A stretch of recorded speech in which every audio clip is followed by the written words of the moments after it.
The following is a production of DallasCowboys.com and the Dallas Cowboys Football Club. How about them Cowboys? Yeah! Go Cowboys! This is Girls Talk, Boys Talk, presented by Jigsaw Dating, preferred dating partner of the Dallas Cowboys, and broadcasting live from Dallas Cowboys World Headquarters at the Star. Welcome into another edition of Girls Talk, Boys Talk, presented by Jigsaw, the preferred dating partner of the Dallas Cowboys. We are back here in Oxnard. Hailey Sutton, and I'm so excited to be joined alongside Kristi Scales. Your two sideline reporters, by the way, for the upcoming game on Saturday. Right. Kristi has you covered on the radio. I've got you covered on the television side. But Kristi, before we get there, there's so much that we have to talk about. And I want to start with Saturday's big scrimmage. It was obviously a big spectacle for the public to come out and, get to see the Dallas Cowboys and what they'll look like in 2023. I was out of town for a wedding, but you were there, so I want to go to you first. What stood out to you about Saturday's scrimmage? Well, it was a great crowd. There was a lot of energy. Micah was still destroying everything in the offensive backfield.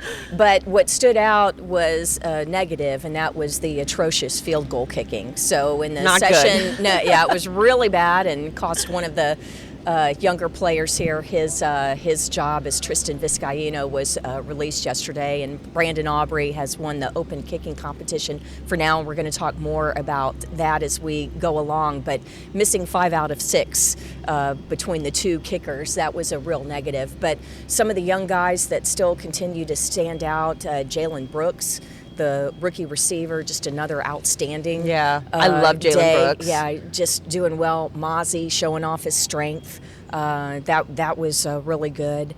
And then young guys like John Stevens and the like. So Deuce Vaughn is obviously the fan favorite of camp. So all the fans here cheering his name. So there were a lot of positives. It was just kind of a pall over the whole day just because of the negative kicking situation that day. Let's start there because it's interesting to me. This is the second straight year where the Cowboys have had an issue with the kicking, and you've obviously been at this facility several times. Is there something about kicking here at this field that affects them, or what is it about struggling to win a kicking job here? It is a little more difficult here because we don't always feel it at field level, but it gets breezy, and so if your field goals are higher, then the wind can play with it. But these misses couldn't really be blamed on that.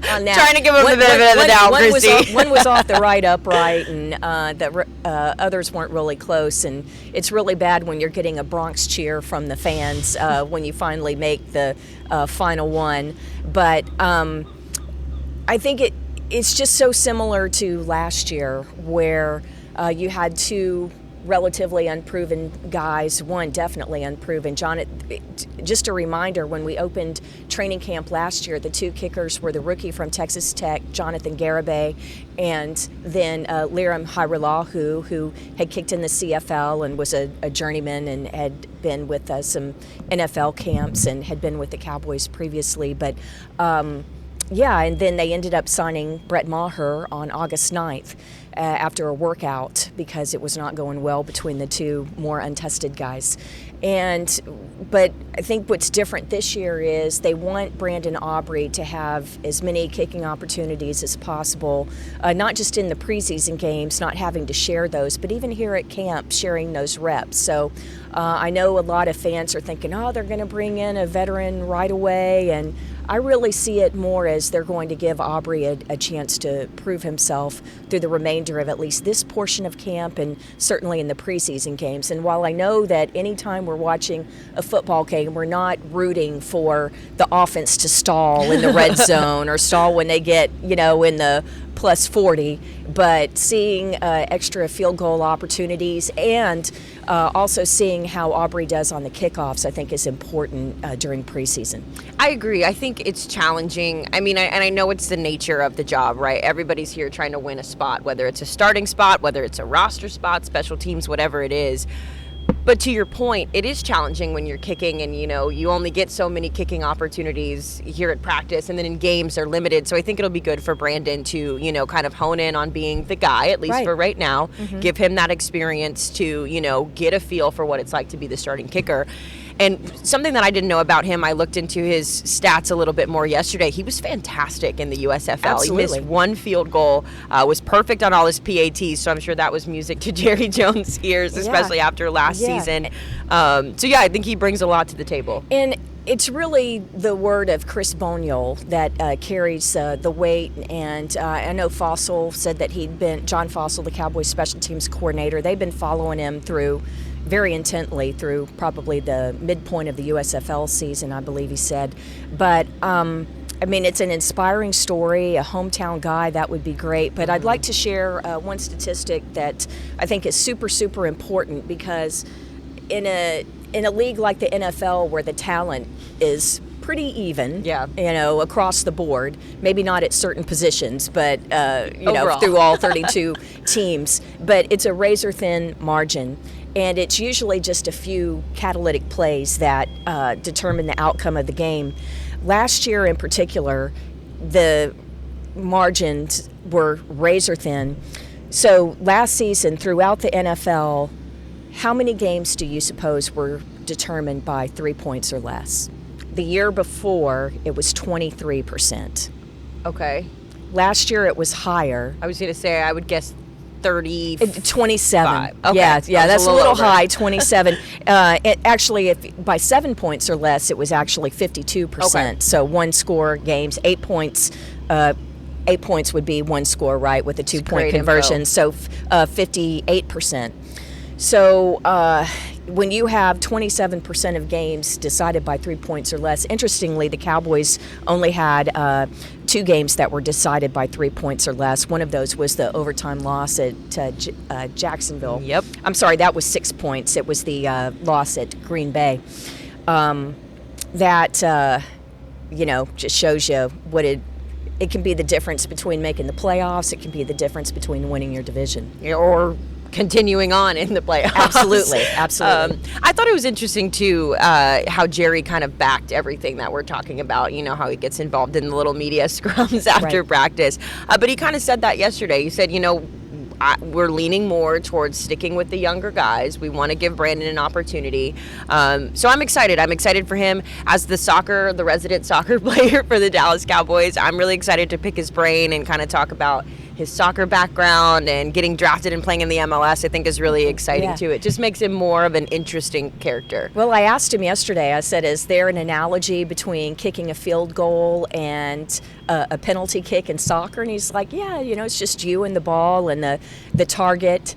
And maybe when you're just by yourself kicking off the little tripod thing, but when you have 300-pound men coming at you, a little different. Yeah, 200-pound guys flying off the wing and trying to block it, plus the operation, you have 1.8 seconds for that's kind of the goal for an NFL operation. 1.8 seconds from the time it snapped, from the time Brian Anger catches it, places the ball, and when the foot strikes. So it's like that. Much faster. And just 0.3 of a second means that the guy has enough time to come around the edge and make the block. So, and as great as he did in the USFL, I think some of that speed coming around the corner might be a little higher in the NFL. Little different for sure, but we are excited for Brandon Aubrey. Let's wrap up this first block, kind of continuing on that trend with some of the younger guys. Mike has mentioned over and over and over again that the blend of old and new is going to be imperative for this season, especially when you have a lot of younger players who are going to be asked to do a lot more than what they probably are expecting. So you mentioned a couple of guys from Saturday's scrimmage that stood out to you. Recapping that game, DeMarvion Overshown is a guy who jumped out to me, had those 2 interceptions, one that ended practice. What have you seen out of him, and kind of how do you see him fitting into this team? Is he a special teams guy, or do you think he has a shot on the defense? He will. He will have to play special teams if I'm sure. Unless there's some kind of injury, 3rd round pick, he'll be on the 53-man roster, and he has played well here at training camp. But it is interesting to see the way that Dan Quinn is using him. He's not playing necessarily that traditional linebacker role. They're having him match up there with the tight ends, and I'd love for you to talk about your trip to Texas And if you haven't seen it yet on DallasCowboys.com, Hailey put together a great package of DeMarvion. It was the day before leaving for camp. It was. When I first saw that we drafted DeMarvion, he's a player who, I'm a Texas fan. I'm not afraid to say that out loud. So seeing that we were able to get a Longhorn on the roster, it was really exciting for me. I didn't know much about DeMarvion except for, when we drafted him, and his thank you video was him in a cowboy hat, cowboy boots, the whole garb, the whole get up. And so then getting to talk to him, kind of looking into his story more, I'm like, oh, he's a small town kid. I'm a small town kid. We can connect over that. So when he came in for rookie mini camp, I pulled him off to the side and just kind of was chatting, getting to know him, asking about his small town roots.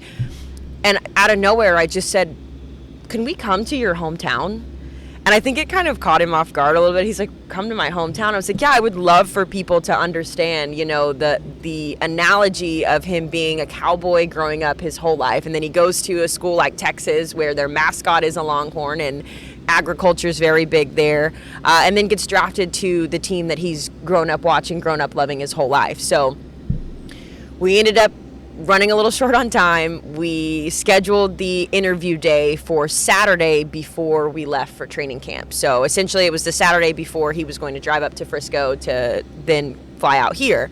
But we got up really early. It was me, two of our awesome people on the creative team. We had our writer, Nick Harris, come out with us. And we just spent the day in ARP. And it was really, really empowering, I think is the best way to describe it, to see, his roots, to see why he is so polished when we get a chance to speak to him, why he is so caring, why he is so giving. He's surrounded by a community that wants nothing more than to see him be successful and has had a hand in him being successful. And to have a player as young as Overshown is, to recognize that it takes a village for him to be here, and all he wants is to give back to that community, to let people know who ARP is. It was really humbling. It was really exciting getting to meet his family and meet his horses. I'm terrified of horses, by the way. I want to put that out there. You hit it well in the video. So he helped out a lot, just the introducing me to his culture and how he grew up and all of that.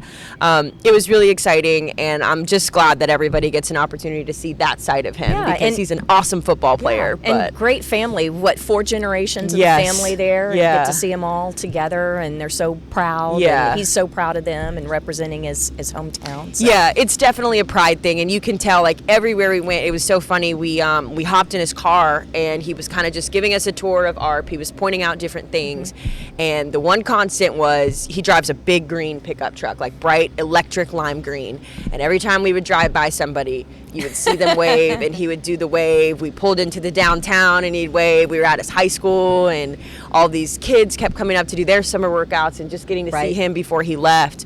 I think that's a really important part of being a football player, and especially in this year, or this generation, I guess. I just thought of something with that pickup.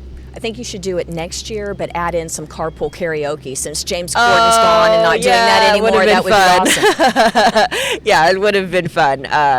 But yeah, I definitely, like I said, I was really humbled and really honored that he allowed us into a space that, we know how we are with our families. I don't know if I would allow a camera into my home, and he allowed that. So I'm really grateful to that. And again, just excited for people to get to see ARP and see where he came from. Yeah, please take a look. I think all the fans will really enjoy it and have a new appreciation for DeMarvion. Definitely. All right, well, let's go ahead and take our first break. When we come back, we're going to get more into preparation for the Jacksonville Jaguars coming up on Saturday here on Girls Talk Boys Talk.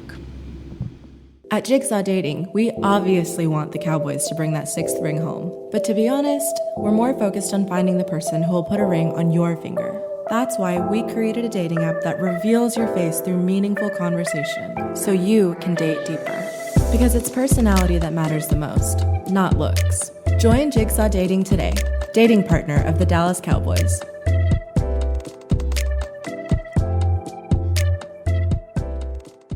If you have been thinking about weight loss surgery, My Bariatric Solutions has made it easier for you to schedule your initial consultation from the safety, comfort, and convenience of your own home. You'll meet one-on-one with the bariatric surgeon over a private and secure video call. You'll learn everything you need to know about the options available and which procedure is best for you. If you've been considering weight loss surgery and are ready to take the first step, call My Bariatric Solutions today at 844-326-6266. That's 844-326-6266, or go to mybariatricsolutions.com. We know that juicy, cheesy, grilled to perfection burger sounds amazing, but it does sound like something is missing. Pepsi, baby! The yin to this burger's yang. Burgers and Pepsi go together like burgers and Pepsi. This perfect blending of flavors makes every bite of lettuce, every sesame seed on the bun, and every sip of that crisp, refreshing, ice-cold cola a journey to Foodtopia. Burgers, better with Pepsi. That's what I like.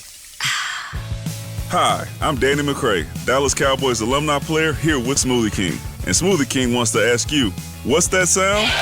That's the sound of you and everyone else absolutely loving new smoothie bowls from Smoothie King. And woo, me too. These smoothie bowls start with acai and pitaya and are handcrafted with fresh toppings like sliced bananas, sweet berries, crunchy Purely Elizabeth granola, and a savory peanut butter drizzle. New smoothie bowls, only at Smoothie King, the official smoothie of the Dallas Cowboys.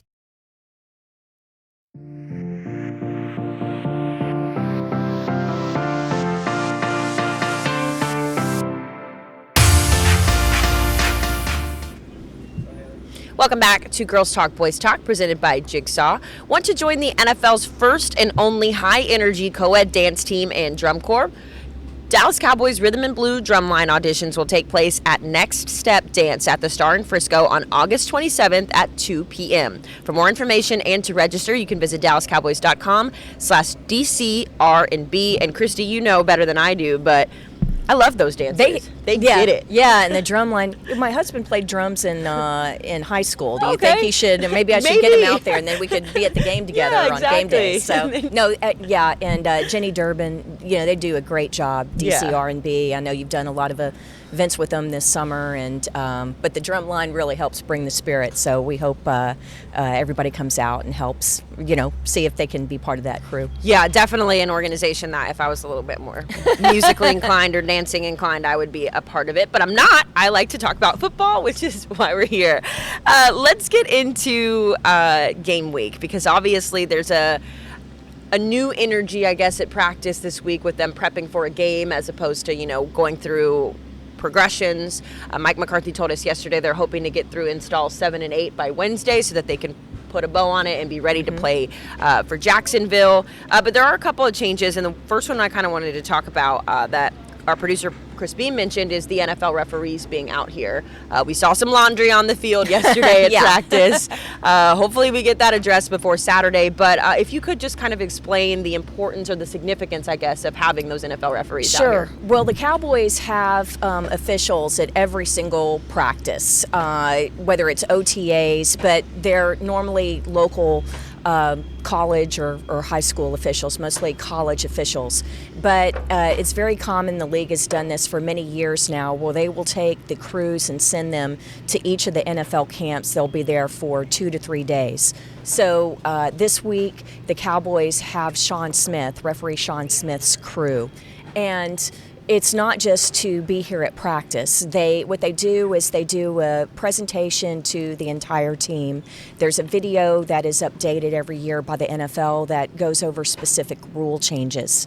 And then the officials answer any questions that the players have, and then even more importantly, speaking with the coaches, because the coaches, what they want to know is how things are going to be called, what the officials are looking for, so that the coaches can incorporate it into their teaching. That's the really important thing. The coaches want consistency. How do you expect things to be called? Another thing, Hailey, is there are points of emphasis every year. So it may not be a rule change, but you're going to see a lot of flags in preseason or early in the season because they're trying to emphasize things. I think a lot of people know about the fair catch rule change, that you can fair catch between the end zone and the 25-yard line, and the ball will be placed at the 25 instead of the 20. The college rule. But another thing this year is launching. In the past, launching would be leaving your feet and hitting someone head first, literally launching into a player. Think of a defender, maybe a linebacker, a safety hitting a tight end, or a wide receiver coming across. In the past, that was defined as leaving both feet. This year, you can do it off of 1 foot, and now it's considered launching. Another rule change, and this doesn't really apply to the Cowboys as much. Think more of these RPO teams, or like Jalen Hurts and his handoffs with the Eagles. Now there's more of an emphasis. They're making sure that the handoffs are behind, not parallel or in front of the quarterback. So that would be important for, again, maybe other offenses around the league, less so with the Cowboys, but still. So the one thing that I'm disappointed in is this is the second year that the officials have not been made available to the media at training camp. Yeah. In the past, they would always make a presentation to the media after practice. We would watch the same video that's shown to the players. We could ask any questions that we had, but I'm not sure why, but this is the second year in a row that we haven't been able to do that, and I just wish they would, so that because it's the reporters that are, or the game day commentators that are shaping that are giving the information and shaping the perception of the public, and so if the announcers don't get it right, then the public is being misinformed, or maybe not. The NFL isn't getting the benefit of the doubt because we're misinterpreting something. So Yeah, it's officiating, I feel like, is hard, or just, I guess, the understanding of officiating is difficult because it's up to interpretation ref by ref, like some refs allow a little more, some refs allow a little less. It shouldn't be, but that's human nature. Mm-hmm. And so it would be nice to just kind of have a baseline, for us to kind of understand that and move forward, but we don't get that opportunity. Well, for everyone who complains about officials, I'll pose the question. Haley, you're going to represent the fandom here. Okay, on a grade of 0 to 100, what do you think would be a normal rating for an official during a game? They're graded for every single play, okay? So maybe about 160 plays in a game, including special teams. So the back judge, who's behind the safeties, who's way down the field, he's getting judged, even if it's a handoff to a fullback for a 1-yard gain. But the mechanics of everything, what do you think, the 0 to 100, an A being 90 to 100, a B being 80 to 89, so forth? What is the number? For the average referee? For that is the goal, that's the average for all the officials. The generous side of me wants to say a B. So in the 80s, maybe upper 80s? I would say mid 80s. Oh, mid 80s, you'd be on like double secret probation. Okay. It's in the mid to high 90s, which I know, what? Because you watch games and there are at least a few what you think are egregious, and sometimes the egregious ones, they're pointed out. But yeah, it's usually about 96 to 98 is a score, and so if you were in the 80s, that would be grounds for removal. Well, I think only one official is actually not has been relieved of their duties during the season for something like that. But yeah, it's actually in the mid to high 90s. So we need to give credit where credit is due. Give them grace. In terms of Mike McCarthy now, because I know the conversation this season has been he's calling the plays, he's converted it to this West Coast style of offense. With some of these rule changes, how does that, in your opinion, affect Mike McCarthy's role or affect how they're running the offense at all? It shouldn't. It shouldn't at all. No, none at all. Not at all. And the other thing is the rules apply evenly for all 32 teams. So, the same system, similar things that are run around the league. So, no, it shouldn't. I think it's just more like the defenders, again, 1 foot, and some of the other rule changes. Let's see. There are things with tiebreakers. We know about the numbers change, right? With now 0 is allowed. Not on this team, though. Not on the Cowboys. I've had a lot of people ask questions about if DeMarvion Overshown is going to get to wear that number 0 and keep the agent 0. And then Micah, since he wore it at Texas. Micah and J-Ron were going back and forth about wearing it. We won't. Oh, I just threw my pin. We won't Speaking of launching, we won't see any 0s on this team. But it will be interesting to see with the fair catch rule how the Cowboys are going to play that, because one of the goals of preseason is evaluating the young players, and so the guys who are kind of on the margin there, the thing is they're going to have to play special teams.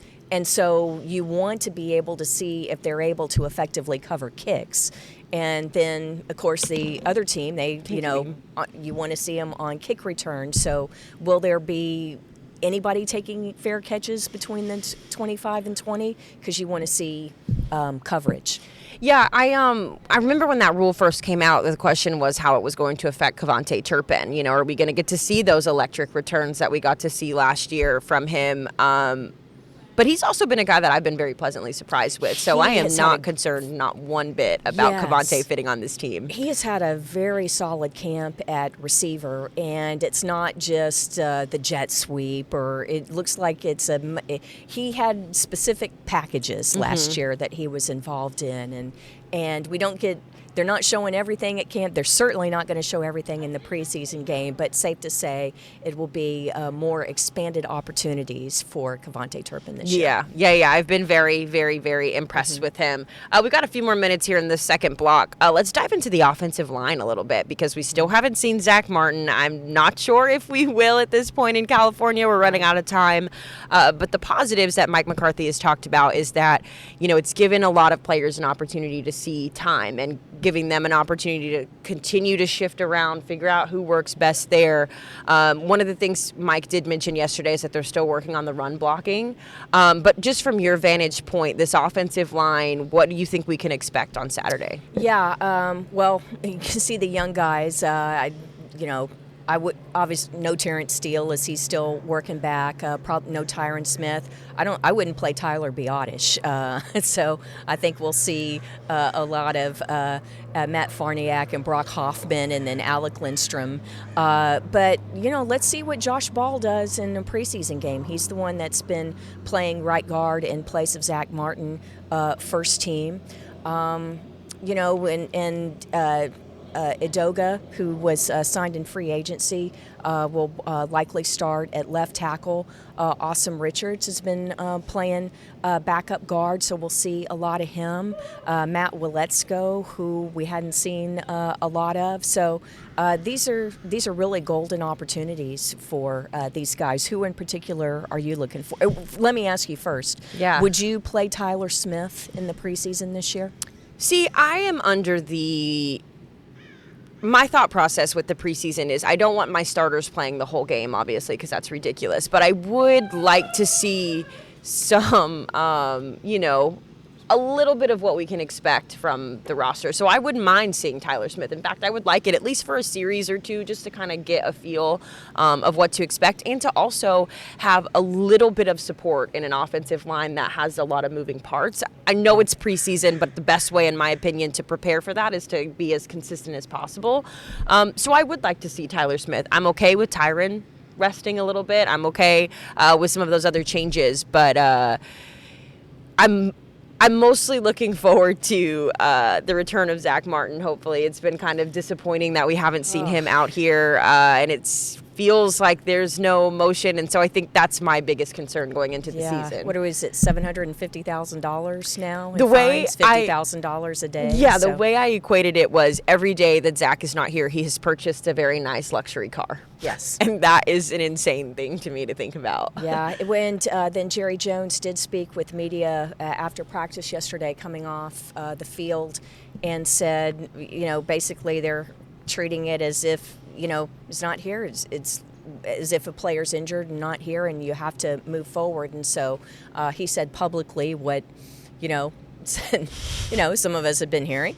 And but I'm surprised, frankly, because I remember the girls talk, boys talk that we did just a few days into camp said, I'm not worried because, he'll miss, maybe 4 or 5 days and then be out here. And here we are worried. Yes. But, great opportunities. Let's see what Josh Ball, does in the game and see if he can put on the field in preseason what we've seen so far on the practice field. Yeah, I agree. Nothing like an opportunity like this to really kind of solidify your spot. So a little shaky there for Zach Martin, but we'll see what the rest of that offensive line looks like. Let's go ahead and take our second break. But when we come back on Girls Talk, Boys Talk, we'll dive in a little bit more about this matchup with the Jaguars and who we are looking forward to seeing on the field on Saturday. At Jigsaw Dating, we obviously want the Cowboys to bring that sixth ring home. But to be honest, we're more focused on finding the person who will put a ring on your finger. That's why we created a dating app that reveals your face through meaningful conversation, so you can date deeper. Because it's personality that matters the most, not looks. Join Jigsaw Dating today, dating partner of the Dallas Cowboys.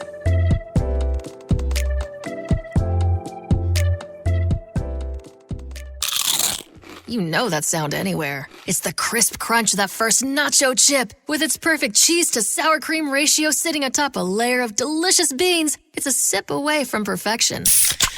That's what we're looking for. Add a delicious, refreshing Pepsi and we've achieved absolute nacho nirvana. Because while you can pile those nachos high with every spicy, cheesy, savory topping, there's no topping a cool Pepsi finish. Nachos, better with Pepsi. That's what I like. If you have been thinking about weight loss surgery, My Bariatric Solutions has made it easier for you to schedule your initial consultation from the safety, comfort, and convenience of your own home. You'll meet one-on-one with the bariatric surgeon over a private and secure video call. You'll learn everything you need to know about the options available and which procedure is best for you. If you've been considering weight loss surgery and are ready to take the first step, call My Bariatric Solutions today at 844-326-6266. That's 844-326-6266, or go to mybariatricsolutions.com. I'm Dak Prescott, quarterback of the Dallas Cowboys. Blockchain.com is one of the most trusted ways to buy, sell, and trade crypto. Whether you're always on the go or stay closer to home, Blockchain.com is just a few taps away. Put the power of crypto in your pocket, so no matter where you are, you can trade on your terms and build a crypto portfolio to fit your life. For crypto pros, rookies, and anyone in between, Blockchain.com makes it easy to own a piece of the future. Blockchain.com, trusted by millions, trusted by America's team.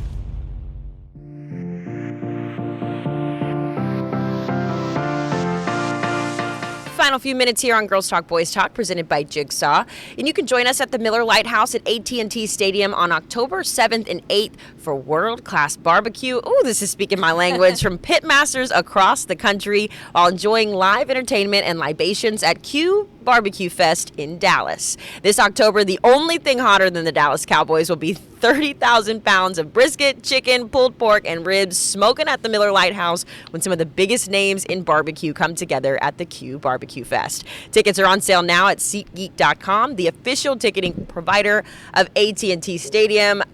I know where I'll be on October 7th and 8th. 'Cause that whole thing just got me so excited. I love me some barbecue. All right, Kristi, we got a few more minutes here on Girls Talk, Boys Talk. The Cowboys have their first game of the preseason coming up against the Jacksonville Jaguars. What position are you kind of putting a spotlight on that you're most paying attention to? Because there's still a lot of position battles going on right now. Still a lot of guys trying to solidify their spot, as we talked about. So going into this game, what are you most looking forward to? Well, at safety, Wanye Thomas and Marquise Bell have gotten increased opportunities. Donovan Wilson still sidelined with a calf injury.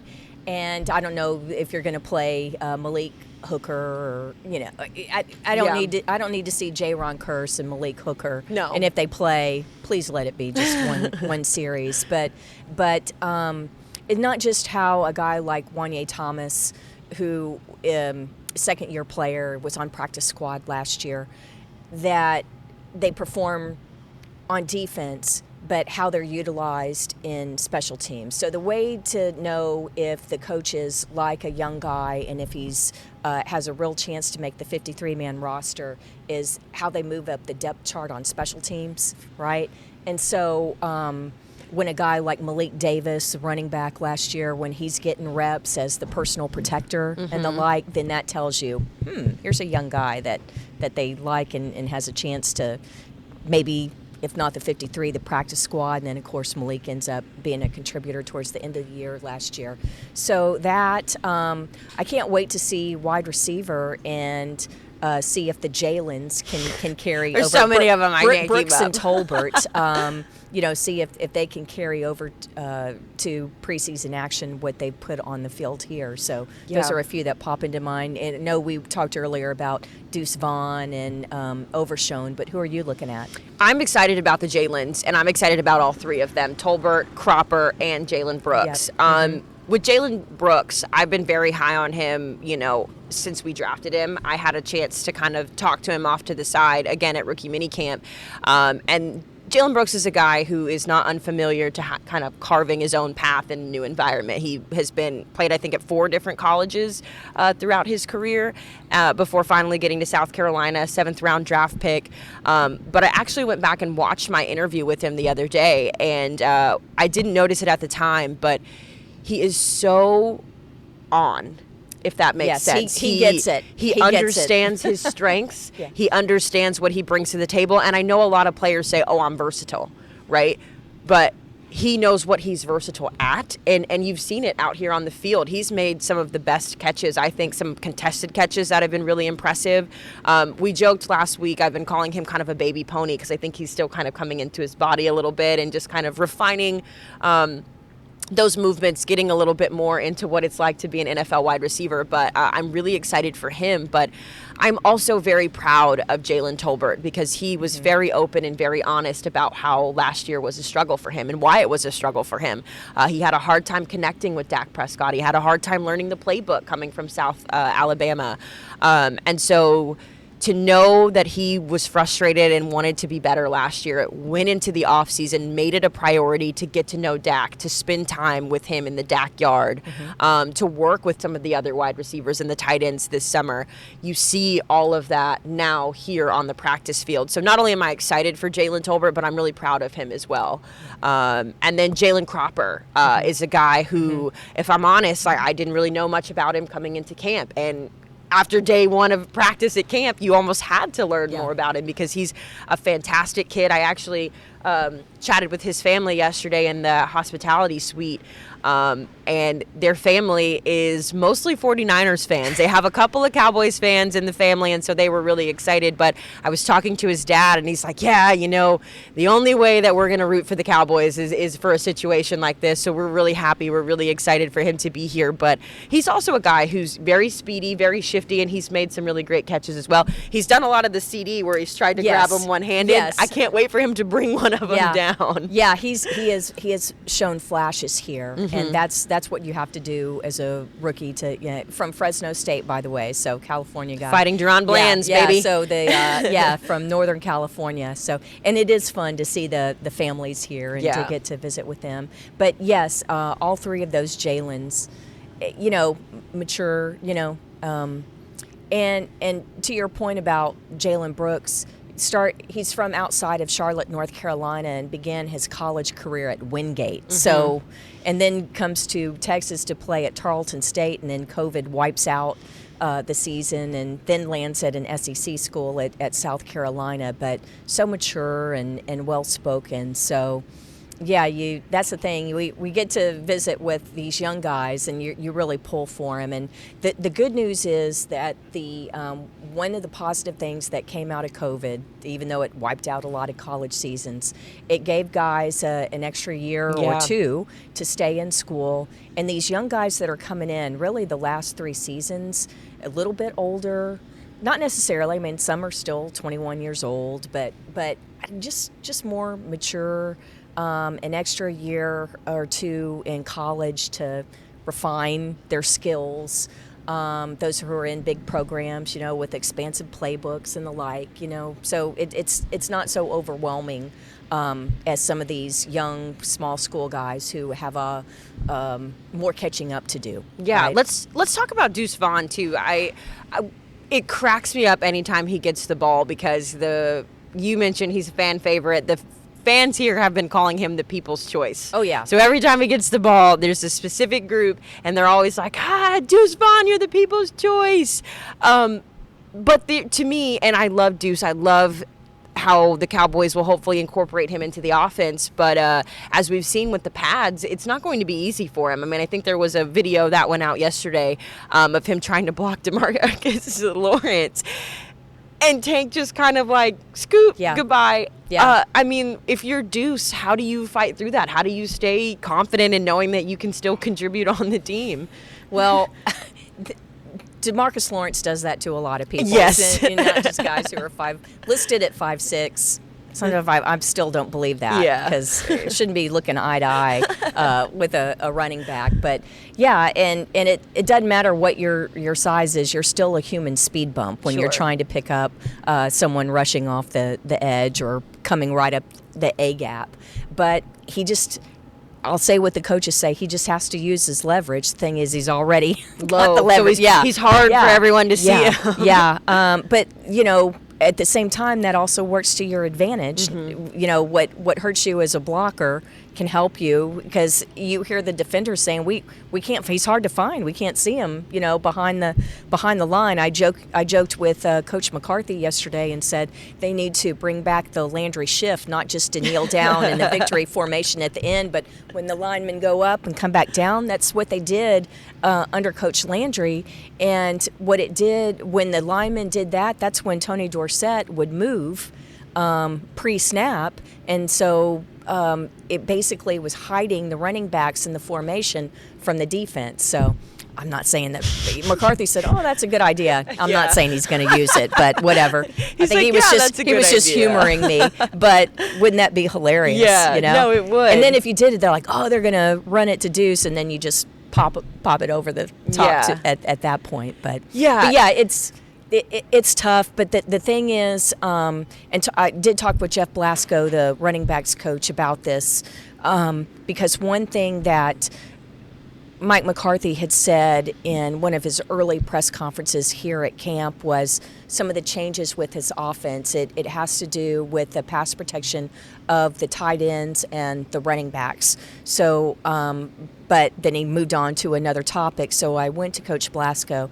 and I said, "This is what he said. Can you explain to me and what it means specifically for the running backs?" And he said it has to do more with their releases. If they once they've blocked or if no one's coming and they release quickly. That's called skippy, by the way, if you want a new West Coast term. But it has to do more with that. But the main thing is Deuce, very studious, very smart, knows what to do, and most importantly is very willing to do it. So that's the biggest, is that you can tell he has heard this his whole life. He's embracing it, and he has a positive attitude. I love that the most about not all Deuce. Running backs want to do the dirty work of the blocking and the even when you're running and carrying out your assignment. That's what Zeke was great at, doing the dirty work and never complaining about it. So if you don't do your part exactly how you're supposed to do it, carry a defender with you, then they're going to slough off and maybe intercept a pass or make a play on one of your teammates.